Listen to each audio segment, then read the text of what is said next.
congratulations to you. That is not only an outstanding win, but you got a really cool title with it. Thank you so much for your time. Yeah, That's all of the questions we have. I do have one question for you. For you. Oh.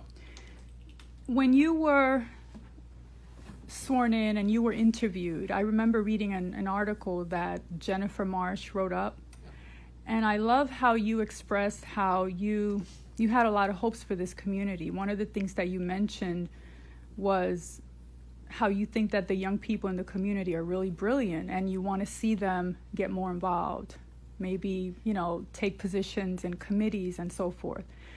And I love that. And I, in speaking with the youth, what I hear from them is that there's nothing here for them, and as soon as they turn 18, they just want to skip. And so my question to you, with that in mind, what do you think, because if the young people don't see anything here for them, like what can we do, or what would you be willing to do and us help you with in order to maybe establish something that they can grab onto and want to stay, want to be invested in the community? Because we can say we want the young people to stay, but if there's nothing here to hold them, then what? Well, what you got to do, and I started, before I was elected mayor, I organized a group.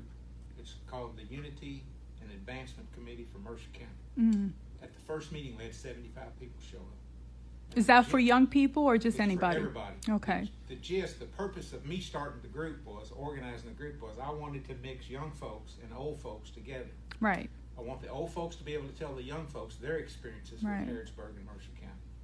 And I wanted the young folks to tell the old folks what we need in Mercer County. And my goal was to get more young folks, more African Americans, more women involved in leadership. Right. Through committees and boards and commissions, fiscal court, city commission.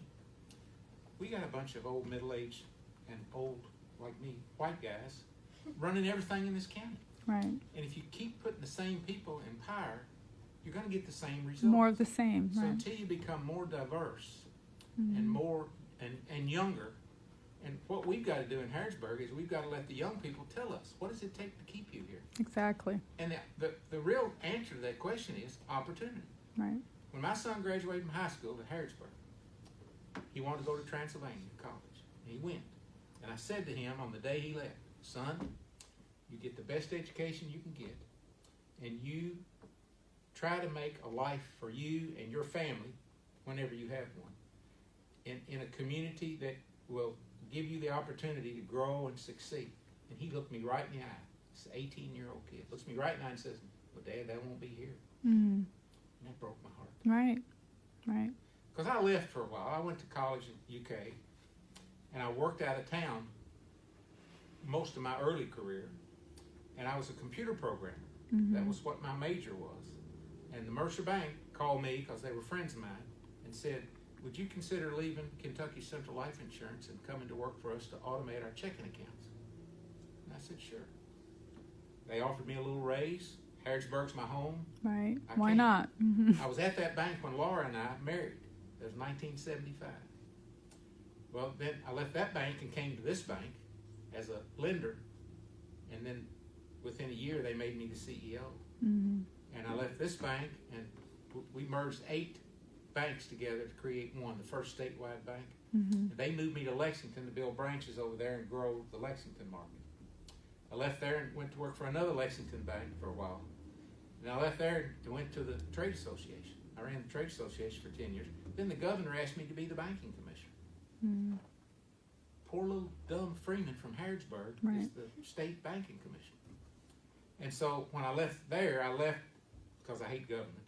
Now I'm back in it. I left there and came back down to what used to be First Federal. It's First Bank now.